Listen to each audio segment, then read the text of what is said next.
श्रीगोंदा येथे आंतरराष्ट्रीय सहकार सप्ताहानिमित्त भव्य सहकार दिंडीचे आयोजन करण्यात आले। या दिंडीत विविध सहकारी संस्था, कर्मचारी, पदाधिकारी आणि नागरिक मोठ्या उत्साहात सहभागी झाले होते। दिंडीत सहकार चळवळीचा जागर करण्यात आला।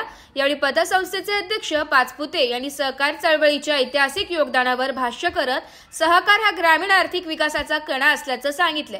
त्यांनी उपस्थितांना सहकारातील पारदर्शकता, उत्तरदायित्व आणि सामाजिक बांधिलकीची जाणीव ठेवून कार्य करण्याचे आवाहन केले। सहकार चळवळ ही खरी महाराष्ट्रातली चळवळ आहे आणि ह्या चळवळीच्या माध्यमातून आपण पूर्ण देशात गेलेलो आहे। सहकार खातं केंद्राने यावर्षी आता गेल्या वर्षी सुरू केलं आणि खऱ्या अर्थाने सहकाराची दखल पूर्ण देशाने घेतलेली आहे आणि आपण सर्वांनी मिळून सहकार वाढवला पाहिजे, फुलवला पाहिजे।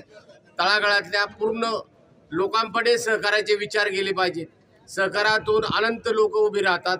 सहकारातून सर्वसामान्य माणसांना न्याय मिळतो।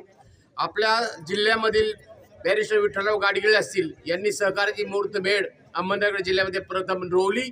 बाळासाहेब भारदे असतील, त्यानंतर बॅरिस्टर विठ्ठलराव गाडगीळ असतील, यांनी जो सहकार आपल्यामध्ये रुजवलेला आहे, वाढवलेला आहे। आज आपण जर पाहिलं तर अनेक सहकारी साखर कारखाने आहेत, सूतगिरणी असतील, पतसंस्था असतील, अनेक सोसायट्या असतील। या सहकारातून उभे राहून गोरगरीब जनतेला खऱ्या अर्थाने मदत करतात आणि ही चळवळ वाढवण्यासाठी तुमची आणि माझी जबाबदारी आहे की आपण ती तळागाळातल्या लोकांपर्यंत या निमित्ताने पोहोचू। जय सहकार। ब्युरो रिपोर्ट, नाशिक लोकशाही न्यूज।